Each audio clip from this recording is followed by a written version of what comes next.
Mathanggi numitni. Punsibadu mamana ngangli. Ngarangdi numidang oibanina karisu haiduna lekhibani. Machabu lam heli haiduna mama oibina ngangbani. Mama mapana machabu phahaningba asi aduki matikni. Santi machabu manamda set thaduna amuksu hanglai. Hayeng makai pata chatkidra hairo. Punsibasu kapna mama ajalaroiba matungda karigomba ekchetladine aina kayam thina pugedo yengo nang. Punsibagi mapadu imungdagi tholaktuna yare toklo naramnani angangase makhoi mapadi karisu khangloye office ngana chetlaga thengna halakpanina asi hairamduna imungda changkhre.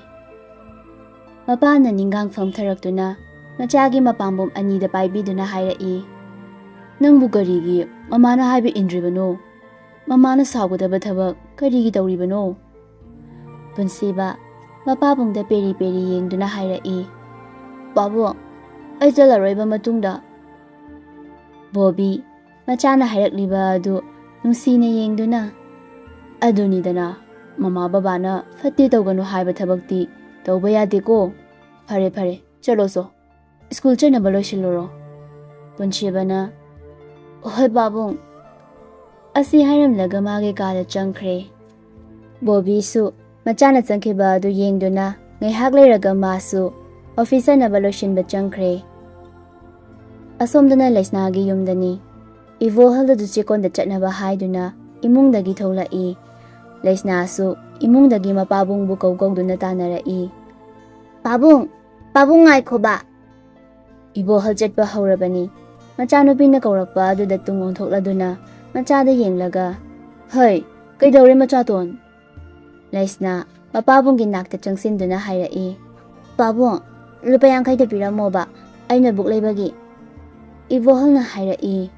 Ihe adugi oire nangna babung kauriba sidi adudi mamada haiba yadro nangbu. Laisna mapada kesinaduna hairai. Babung mamada haibadu talleba babungna haibiyoba. Ivohalna machaton mamado ngasidi pesa lairamlaroi hairuranu. Babungdi kawbu kawrure horen babung pesa phanglaniye aduga hayeng oina leirasiko machaton. Laisna su nungaitana hoi baba ai hayeng oina lauragi. Fare adudi chesega school chanaba tawro thengkranine nangbo. Hoi babung asi hairaga ibo halsu thabak satkre. Laisna su imungda mache kawba changkhre. Asumna magi chatkadaba chanakre. Somdadi ibo hal ngasi mahajona kari hairakani khanna wakhal tawduna asum lakpani. Ibo halna wakhal tawna lakpada thabak mafamsu yaure. Ibo hal hanagi matawgumna thabak haunaba tawri. Mahaja laktuna ibo halda yengduna hairai. Ibo hal nang asomdamta lakho. Ibo hal karigi oirabano khanna khara tanbay lakpoy tawi. Adubu mathaki ahanni ma chattaba yaroi haiduna loksang leiriba adomda lai. Mahajona famduna leirami. Ibo hal su khara changsilaga tada kari oirabano. Mahajona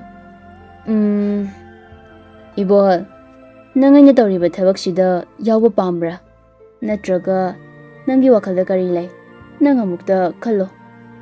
Hauji aigi pot khara moredagi puthorakadabane. Adubu machi masida police kayana duty tawba asida yadre. Maramaduna pot asiba puthoknaba misaka mabudi darkar oi. Nang kari khalli? Ibo hal hairakliba wa adu tabada ma pakhatpana su loire. Masa adu khara taptharaga khumlai.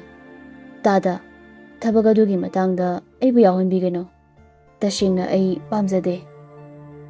Wa adu tabada mahajona ibo halda usittaba miyeng ama yenglai. Aduga tapna hairai.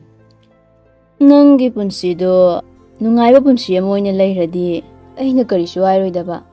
Adubu ibo hal nangi suoina matik chana piganida. Nangna karigi aduk chingnaribano hairiba. Matam maduda nangna thabak suba sinmi ama oina thoklakpa. Thabak halakpa saaraga lakpa. Aduga bag amada fazana haplaga nangi phirogi bag aduda amuk hapsinduna puthorakadabani. Karisu yamba pot natteda. KG 12 khaktani. Mashi yaudrabadi aina thadokadoriba she yadabaginine. Tangai fadana nangonda airiba she. She lishingang kaini. Mashi hana paishilo. Aduga makatana su pikinida. Nang yadabaga tawunuko. Chalo. Ibohal wakhaldana. Karino ina tagadoriba shibo. Mashigi paishashina igi pulshibu kari oirakadaba. Ibohal leptuna tumina leiba aduda mahazona mo hairai. Kari taure Ibohal. Ibohal gi makhutta paisa ado amuk paihanduna. Haying numidang wairam pung mangada. Soidana bahum adu yogadabani. Chalo chalo. Asumna hairai.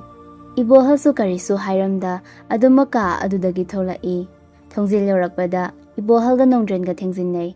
Nongdren na sauna. Namitu udra. Kari ahal no khangdi. Ibohal wakhal amada tholakpani. Angang amaga thengjinnaba aduda. Ihe pabung na soibani. Ichanupa sauganuko. Nongdren na khange yare. Asi hairamduna changkhre. Ibohal su thabak suba changkhre. Nongdren mapabu kauduna changlai. Panthau apokpa. Nongdren chekona sigi mahajon Chandrakantagi na anishuba machanupani. Nongdren mapaga wakhal manaba oibana mapana suluna taujay. Aduna Nongdren napal wangi. Mamaga mayambagadi mapa asiga manade minungshi chawi. Manaba mamamdi yaudaba yade haibaduni. Afaba lairabadi fataba sulay haibaduni. Nongdren na gauriba adu Chandrakanta sutare khumlai. Hoy, kaidore? Namu ngasi school jatrabro? Nongdren mapagi manakta lairiba chair aduda hekta famthai aduga hairai. Panthau imada ina paisa khara piyo na haibani. Yade. Adugi sauduna chatabani. Chandrakantana Hoy, karigi paisa piyo haibano ne. Panthau aishu paisa painingi. Notebook laigi, pencil su laigi. Chandrakantana noktuna hairai. Ihe adugi bunang mamana lairaga mayama lairidudi. Adu karigi nathanda laklino. Kana ga laki nangbu. Panthau paisa khara piro.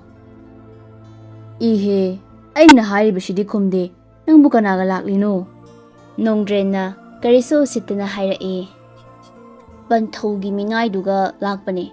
Mangonda thilalakpani. Aina mangonda mapanda leiramona lehobani. Chandrakantana Ihe onthokpani he ibungo. Sese paisa aidubu kayano. Pocketagi chawha sapi ani lauthoraklaga pirai. Nongdren na Shina yarni.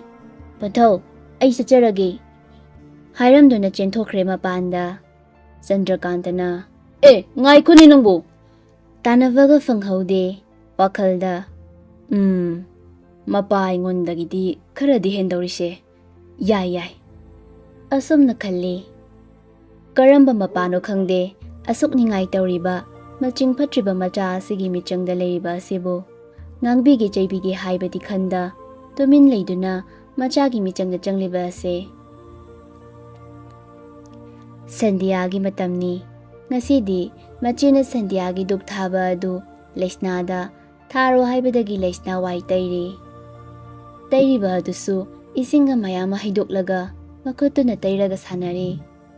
Imungdagi peru tholai leisnana tauriba thabaga du ubada peru sauboi kariboy.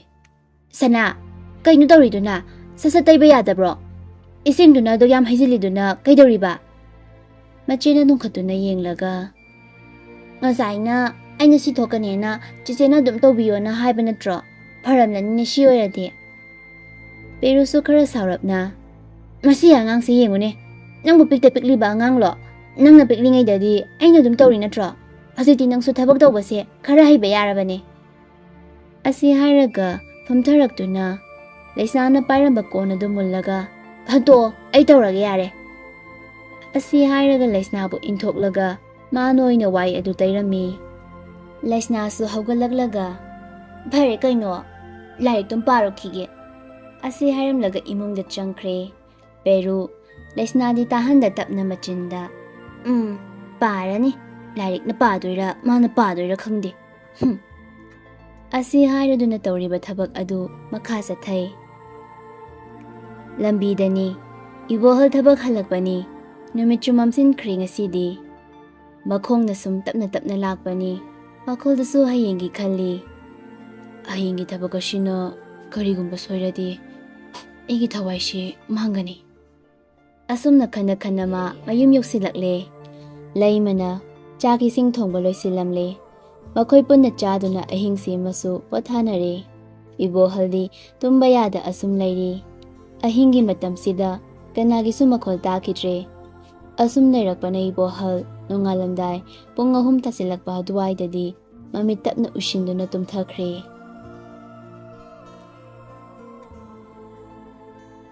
ꯃꯊꯪꯒꯤ ꯅꯨꯃꯤꯠꯅꯤ ꯏꯕꯣꯍꯜ ꯊꯦꯡꯅ ꯇꯨꯝꯂꯕꯁꯨ ꯃꯤꯀꯞ ꯊꯣꯛꯂꯛꯄ ꯃꯇꯝꯗꯤ ꯅꯨꯡꯇꯤꯒꯤ ꯍꯧꯒꯠꯄ ꯃꯇꯝꯗꯨꯅꯤ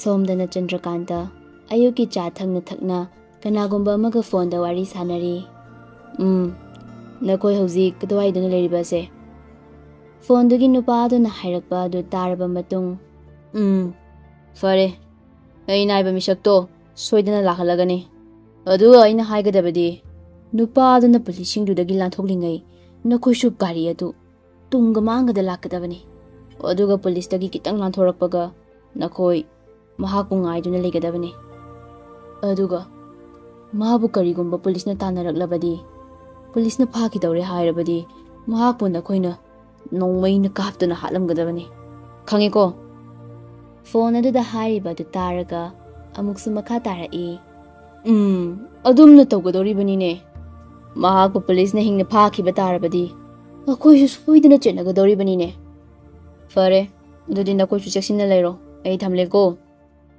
ꯑꯁꯨꯝꯅ phone ꯑꯗꯨꯁꯨ ꯀꯛꯈ꯭ꯔꯦ ꯆꯟꯗ꯭ꯔꯀꯥꯟꯇ ꯋꯥꯈꯜꯗꯁꯨ ꯌꯥꯝꯅ ꯎꯁꯤꯠꯇꯅ ꯂꯥꯏꯔꯕ ꯃꯤꯕꯨ ꯃꯤ ꯑꯣꯏꯅ ꯊꯥꯕ ꯌꯥꯕ꯭ꯔꯅꯦ ꯃꯔꯥꯏꯕꯛ ꯂꯩꯔꯦ ꯍꯤꯡꯖꯔꯦ ꯂꯩꯇ꯭ꯔꯦ ꯃꯊꯋꯥꯏꯗꯣ ꯃꯥꯡꯖꯕ ꯇꯥꯕꯅꯤꯗꯅ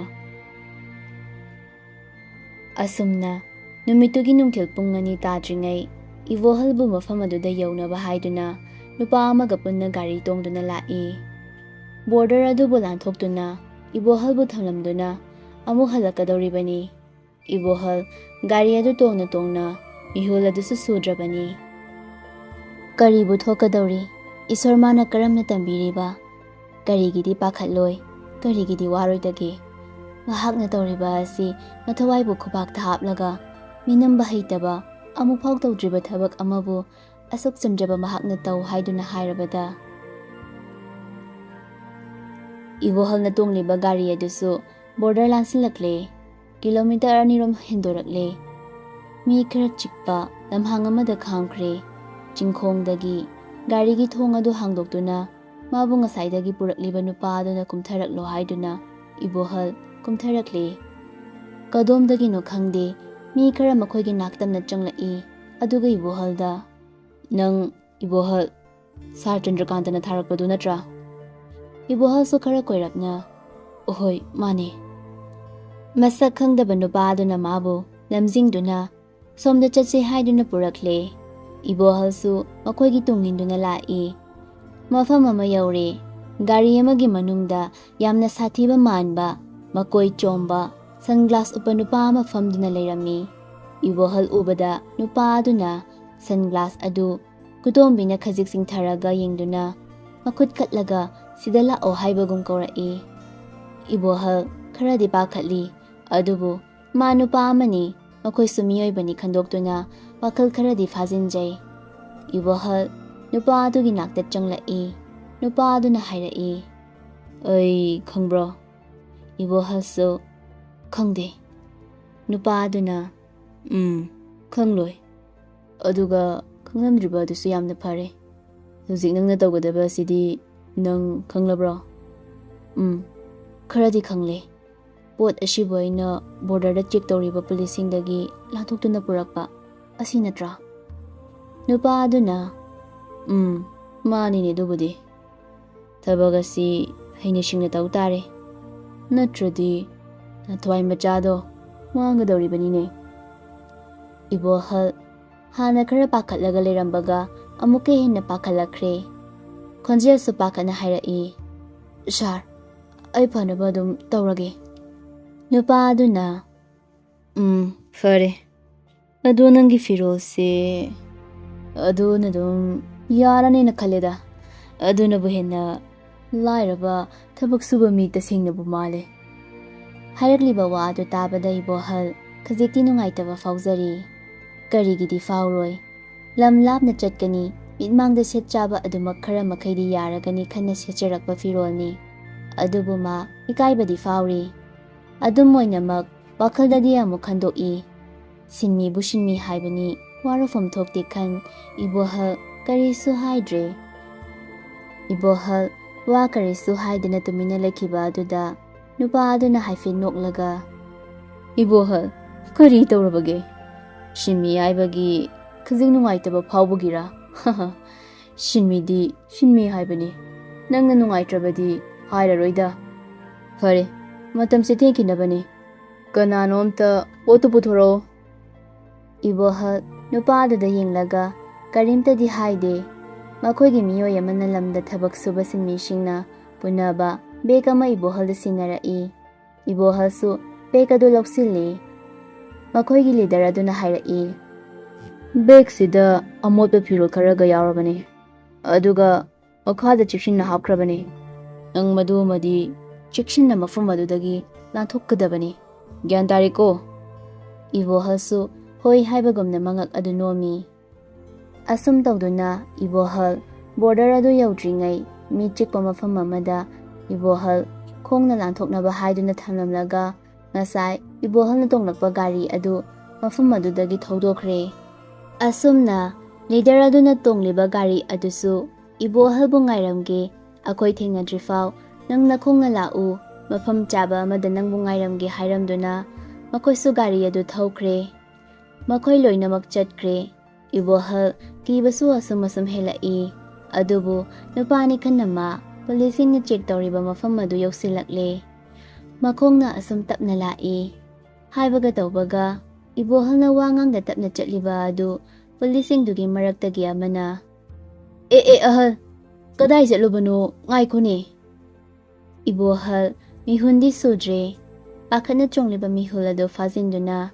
ꯃꯥ ꯇꯞꯅ ꯋꯥ ꯉꯥꯡꯂꯛꯂꯤꯕ ꯄꯨꯂꯤꯁ ꯑꯗꯨꯗ ꯍꯥꯏꯔꯛꯏ, ꯏꯅꯥꯎ, ꯑꯩꯁꯦ ꯊꯕꯛ ꯁꯨꯕ ꯁꯤꯟꯃꯤꯅꯤ꯫ ꯃꯐꯝ ꯑꯁꯤꯗꯒꯤ ꯈꯔ ꯆꯠꯂꯒ ꯌꯨꯝ ꯁꯥꯕꯒꯤ ꯊꯕꯛꯇ ꯂꯩꯕꯥꯛ ꯍꯣꯟꯖꯤꯟꯕꯒꯤ ꯅꯨꯃꯤꯠ 10ꯅꯤꯃꯨꯛ ꯂꯩꯔꯨꯕꯅꯤ꯫ ꯑꯗꯨꯕꯨ ꯂꯥꯏꯕꯛ ꯊꯤꯕꯗꯤ ꯑꯩꯁꯨ ꯒꯥꯔꯤ ꯅꯪꯍꯧꯗ꯭ꯔꯦ, ꯈꯣꯡꯅ ꯂꯥꯛꯂꯤꯕ ꯑꯁꯤꯅꯤ꯫ ꯄꯨꯂꯤꯁ ꯑꯗꯨꯅ, ꯏꯍꯦ, ꯑꯣꯟꯊꯣꯛꯅ ꯅꯨꯡꯉꯥꯏꯇꯦꯗ ꯇꯥꯗ꯫ ꯑꯗꯣ ꯇꯥꯗ ꯑꯙꯥꯔ ꯀꯥꯔꯗꯇꯤ ꯌꯥꯎꯕꯤꯔꯛꯄ꯭ꯔꯣ? ꯏꯕꯣꯍꯜꯅ ꯋꯥꯈꯜ ꯇꯧꯗꯨꯅ, ꯑꯩꯒꯤ ꯑꯙꯥꯔ ꯀꯥꯔꯗꯇꯨ ꯊꯕꯛ ꯁꯨꯐꯝꯗ ꯃꯥꯡꯈꯤꯕꯗꯩ ꯊꯤꯕ ꯑꯗꯨꯃꯛ ꯈꯪꯈꯤꯗ꯭ꯔꯤꯅꯦ꯫ ꯑꯩꯅ ꯃꯐꯝꯁꯤꯗ ꯊꯕꯛ ꯁꯨꯕ ꯂꯥꯛꯄꯗꯗꯤ ꯅꯈꯣꯏ ꯅꯠꯇꯕ ꯑꯇꯣꯞꯄ ꯄꯨꯂꯤꯁ ꯂꯩꯔꯝꯕꯅꯤ꯫ ꯃꯈꯣꯏꯅꯁꯨ ꯆꯦꯛ ꯇꯧꯔꯤꯕꯅꯤ꯫ ꯍꯧꯖꯤꯛꯇꯤ ꯌꯥꯎꯗ꯭ꯔꯦꯗ꯫ ꯑꯩꯁꯨ ꯆꯥꯛ ꯂꯥꯝꯕꯅꯁꯨ ꯌꯥꯗ꯭ꯔꯕꯅꯤ꯫ ꯑꯙꯥꯔ ꯀꯥꯔꯗ ꯌꯥꯎꯗ꯭ꯔꯕꯗꯤ ꯑꯩꯕꯨ ꯆꯠꯄ ꯌꯥꯔꯣꯏꯗꯧꯔꯤꯕ꯭ꯔꯣ? ꯄꯨꯂꯤꯁ ꯑꯗꯨꯅ, ꯀꯩꯁꯨ ꯀꯥꯏꯕꯗꯤ ꯂꯩꯇꯦꯗ, ꯑꯗꯨꯕꯨ ꯑꯩꯈꯣꯏꯁꯨ ꯗ꯭ꯌꯨꯇꯤꯅꯤꯅ ꯍꯟꯗꯛꯀꯤ ꯊꯥ ꯑꯃꯅꯤꯁꯤꯗ ꯗ꯭ꯔꯒ ꯌꯥꯝ ꯇꯣꯏꯅ ꯀꯔꯕꯥꯔ ꯇꯧꯕ ꯃꯤꯁꯛ ꯈꯔ ꯂꯩꯔꯦꯅ ꯍꯥꯏꯕ ꯄꯥꯎ ꯈꯔ ꯐꯪꯕꯗꯒꯤ ꯑꯩꯈꯣꯏꯁꯨ ꯆꯦꯛꯁꯦ ꯇꯧꯔꯤꯕꯅꯤ꯫ ꯑꯗꯨꯕꯨ ꯇꯥꯗ, ꯐꯔꯦ, ꯆꯠꯄꯤꯔꯣ꯫ ꯏꯕꯣꯍꯜ ꯆꯠꯄ ꯍꯧꯔꯦ꯫ ꯄꯨꯂꯤꯁ ꯑꯃꯅ ꯏꯕꯣꯍꯜ ꯑꯗꯨꯕꯨ ꯆꯤꯡꯅꯕꯅꯤ꯫ ꯗ꯭ꯌꯨꯇꯤ ꯇꯧꯔꯤꯕ ꯄꯨꯂꯤꯁꯁꯤꯡ ꯑꯗꯨꯗ ꯄꯨꯂꯤꯁ ꯑꯃꯅ ꯑꯍꯜ ꯑꯁꯤꯒꯤ ꯕꯦꯒ ꯑꯁꯤ ꯆꯦꯛ ꯑꯃꯨꯛꯇ ꯇꯧꯁꯤ ꯍꯥꯏꯅꯕꯗꯒꯤ ꯑꯍꯜ ꯑꯗꯨꯕꯨ ꯑꯃꯨꯛ ꯀꯧꯔꯛꯏ, ꯇꯥꯗ, ꯑꯃꯨꯛꯇ ꯉꯥꯏꯕꯤꯈꯣꯕ꯫